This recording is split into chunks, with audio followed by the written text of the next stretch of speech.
आप बैठे रहना ना।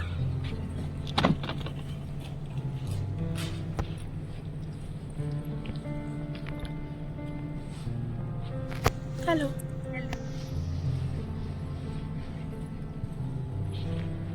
Hello ma'am. हेलो। यहाँ पर उपस्थित हैं। मेरी आपसे छोटी सी विनती है कि जो भी पुरस्कार विजेता का नाम बुलाया जाएगा वो कृपया मेरे बाईं तरफ वाली सीढ़ी से आएंगे और डायरेक्टर साहब से आप पुरस्कार लेंगे और फिर इस तरफ से आपका निकास होगा। तो इस चीज़ को थोड़ा सा ध्यान रखेंगे और जो कि समय थोड़ा सीमित होता है तो नाम लेते ही आप तुरंत आने की कोशिश करेंगे और ये पूरी तरीके से अभी तक गुप्त रखा गया है परिणामों को। तो मुझे पूरी उम्मीद है कि आप धैर्य के साथ अपने नामों की प्रतीक्षा कर रहे होंगे क्योंकि सामान्यतः ऐसा होता है कि यदि पहले से नाम बता दिया जाता है तो सिर्फ वही बच्चे आते हैं या उनमें से भी कुछ सोचते हैं कि ऐसा क्या करेंगे बाद में रहेंगे, वैसे भी पुरस्कार तो मिल ही जाना है। तो इसी के लिए इस बार गुप्त रखा गया है, आप सभी के सभी आए और जिन्हें पुरस्कार मिलेगा तो फिर देखकर बाकी जो जिन्हें नहीं मिल पाएगा और अगली बार और कठिन मेहनत करने की कोशिश करेंगे। कुछ ही देर में डायरेक्टर साहब आपके बताएंगे उनकी शुरुआत करेंगे। सर्वप्रथम डिक्टेशन प्रोत्साहन पुरस्कार के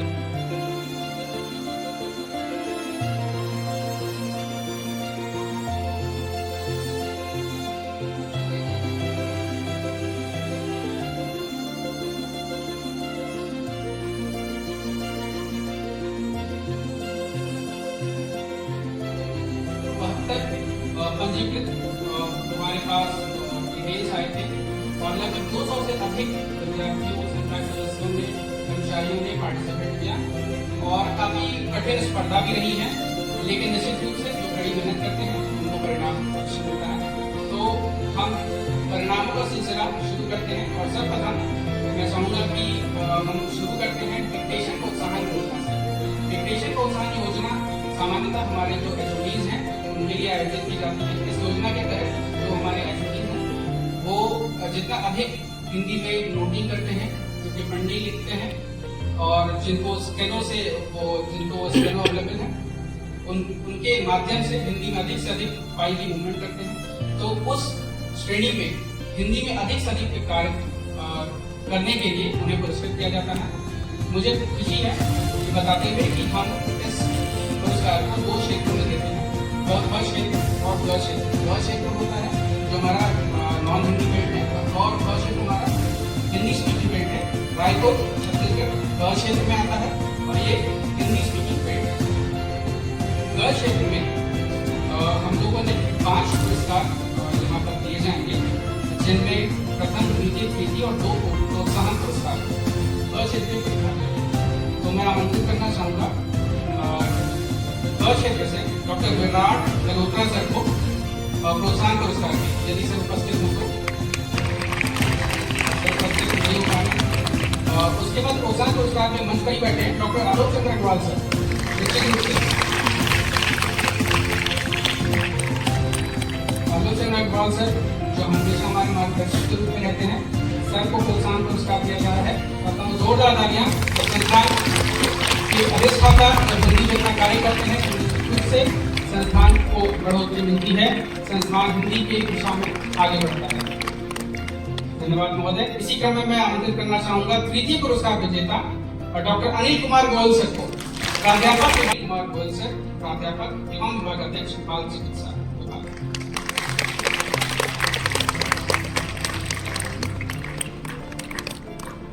सर नहीं मिलेगा सर। प्राध्यापक एवं विभाग अध्यक्ष मनोचिकित्सा विभाग। सर निश्चित रूप से हम निरंतर हिंदी में कार्य करते हैं, अपनी अधिक से अधिक फाइल मूवमेंट या टिप्पणी लिखना वो हिंदी में कार्य करते हैं, इसलिए उन्हें द्वितीय पुरस्कार हमारे निदेशक महोदय और डीन सर के द्वारा दिया जा रहा है। 30,000 रुपए की पुरस्कार राशि। इसके बाद मंजिल मिलेगी यकीनन, ये उनके फैले हुए पर बोलते हैं।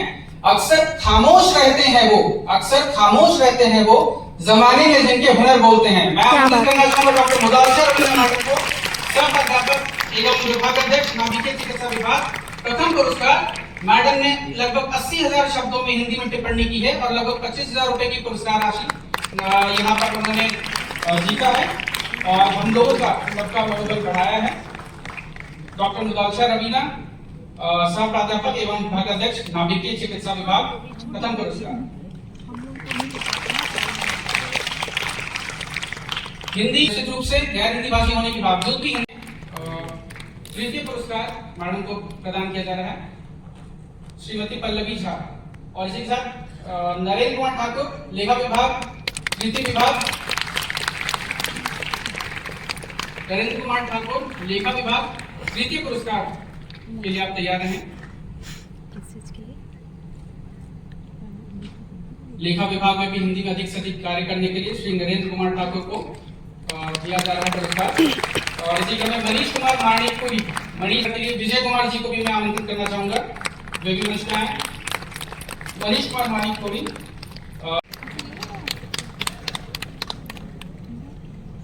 संदीप कुमार साहू, प्रोत्साहन पुरस्कार। सौरभ कुमार, प्रोत्साहन पुरस्कार। भंडारपाल सर्विक पद पर है श्री सौरभ कुमार।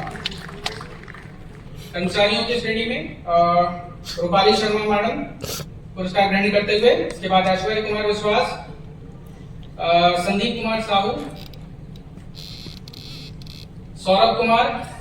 और तृतीय पुरस्कार के लिए मैं आमंत्रित करना चाहूंगा डॉक्टर अमित कुमार चौहान सर को। डॉक्टर अमित कुमार चौहान तृतीय पुरस्कार विजेता। इसी क्रम में श्रद्धा पाठक, तृतीय पुरस्कार विजेता। श्रीमती इंदु पटले, सुश्री मेघा यादव, सम्मिलित रूप से प्रथम पुरस्कार।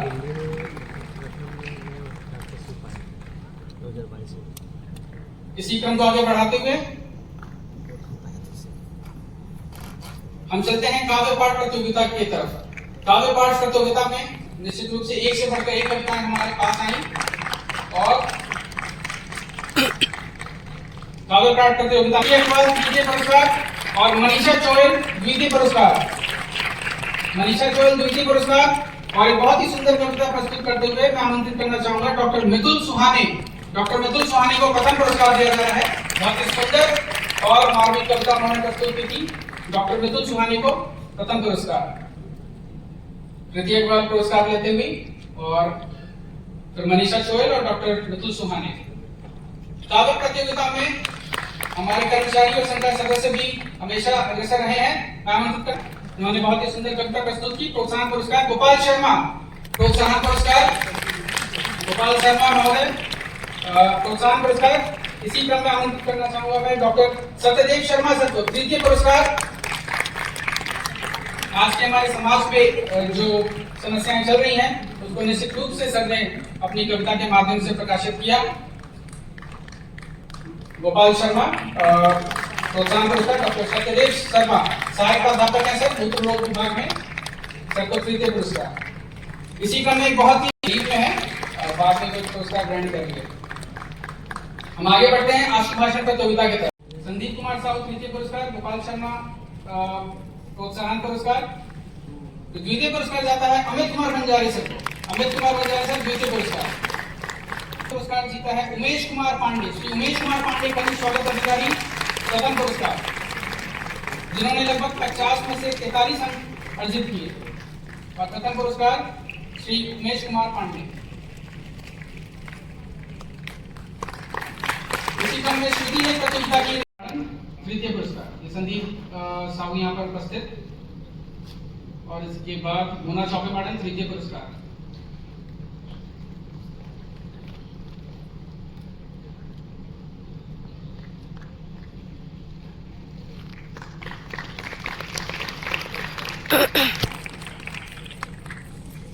Mona Choubey madam, doctor Richa Singh Chauhan. मेघा यादव को द्वितीय पुरस्कार जाता है। मेघा यादव द्वितीय पुरस्कार। लक्ष्मी कुमार दुबे।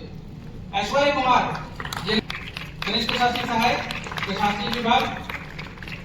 शिखा श्रीवास्तव, अंजलि कुमार पटेल महोदय को जाता है द्वितीय पुरस्कार। शिखा श्रीवास्तव तृतीय पुरस्कार, अंजलि कुमार पटेल द्वितीय पुरस्कार। और आशीष श्रीवास्तव लगभग 51 से है जमाना, जमाने से हम नहीं। और एकदम जब ये टाइपिंग कर रहे थे तो जैसे लग रहा था कीबोर्ड बिल्कुल उड़ रहा हो, इतनी गति से ये टाइपिंग कर रहे थे। लगभग 51.2 की speed.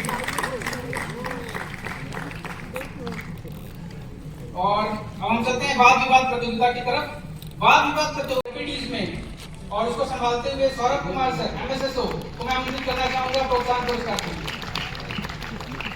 Saurabh Kumar sir MSSO प्रोत्साहन पुरस्कार। आकांक्षा कार्नो को मैं आमंत्रित करना चाहूंगा प्रोत्साहन पुरस्कार के लिए। आकांक्षा कार्नो प्रोत्साहन पुरस्कार। मेघा सिंह डाइटिशियन है मैडम, आपने अपने समय से कुछ क्षण हिंदी विभाग के लिए निकाला और तृतीय पुरस्कार आपको जाता है। जोरदार तालियां मेघा सिंह मैडम के लिए। मेघा सिंह तृतीय पुरस्कार। शांति टोपो द्वितीय पुरस्कार। शांति टोपो द्वितीय पुरस्कार। और इस क्रम में एक बार मैं आमंत्रित करना चाहूंगा मेघा यादव को प्रथम पुरस्कार, वाद विवाद प्रतियोगिता में प्रथम पुरस्कार। मंच पर आने से पहले काफी प्रतिभागी घबराए रहते हैं, बिल्कुल वहां पर फिर धैर्य रखा और वहां पर अपने वक्तव्य को बिल्कुल सुस्पष्ट रूप से कहा। शांति टोपो महोदया, मेघा यादव कहते हैं कानून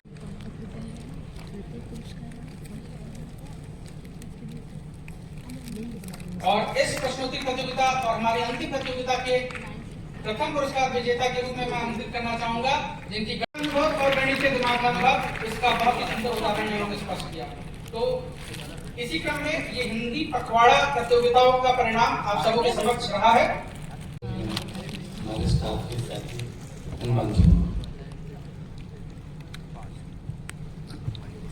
मुझे ऐसा लगता है कि आप लोग जो यहाँ पे बैठे हुए हैं वो वर्ष भर इस हिंदी पखवाड़े का इंतजार करते हैं, हिंदी पखवाड़े के लिए नई पोएम्स रचते हैं, निबंध के टॉपिक्स देखते हैं, प्रैक्टिस करते हैं, क्योंकि जो उत्साह एवं उल्लास का माहौल इस हिंदी पखवाड़े में देखने को मिलता है, जो टाइम डिसाइड होता है उससे आधे घंटे पहले दौड़ के लोग कक्ष में पहुंचते हैं कि हमें भी इसमें पार्टिसिपेट करना है, वो देखते ही बनती है।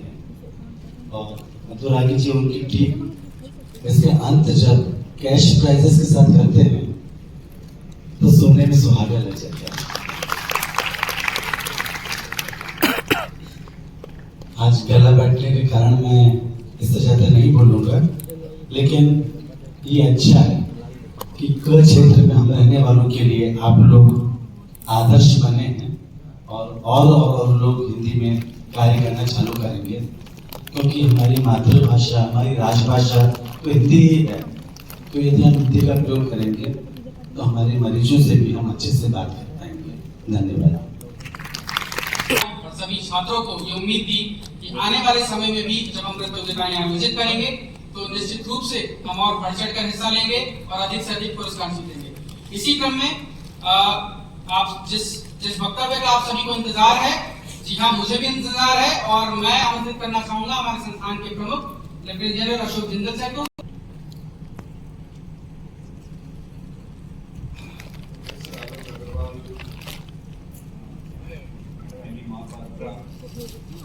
डॉक्टर चावली और मधुरागी जी, मेरे को समझ नहीं आ रहा मैं कैसे बोलूं, इतने बड़े हिंदी के पंडित ऑडियंस में बैठे हुए हैं जिनको इन्होंने इतने सारे आज पुरस्कार लिए हैं। मुझे तो आज तक किसी ने कोई पुरस्कार दिया है नहीं हिंदी के बारे में। अज्यूम करते थे कि हम हमारे जमाने में हिंदी पखवाड़ा शायद इतने जोर शोर से हुआ नहीं करता होगा, या मुझे पता नहीं चला होगा। मुझे आज पता चला कि यहाँ तो लाखों के पुरस्कार बन रहे हैं।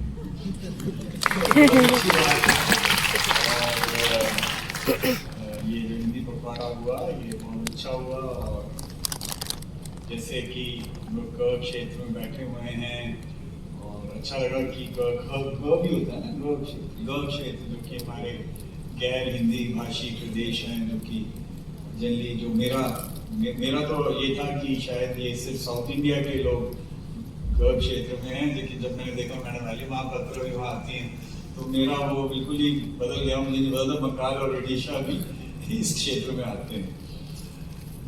खैर बहुत अच्छा लगा, आप लोगों ने बहुत बढ़ चढ़ के हिस्सा लिया और बार बार ये कहने की जरूरत नहीं है कि हिंदी हमारी मातृभाषा है। और मेरी भी हिंदी एक ज़माने में बहुत अच्छी होती थी, मैं भी केंद्रीय विद्यालय से पढ़ा हूँ। हमारे भी हिंदी के सर हमें पढ़ाते थे काफ़ी, वो लोग वो तो बल्कि कोई उर्दू का शब्द अगर हम प्रयोग करते थे वो तो लड़की को लड़की नहीं बालिका बोलते थे।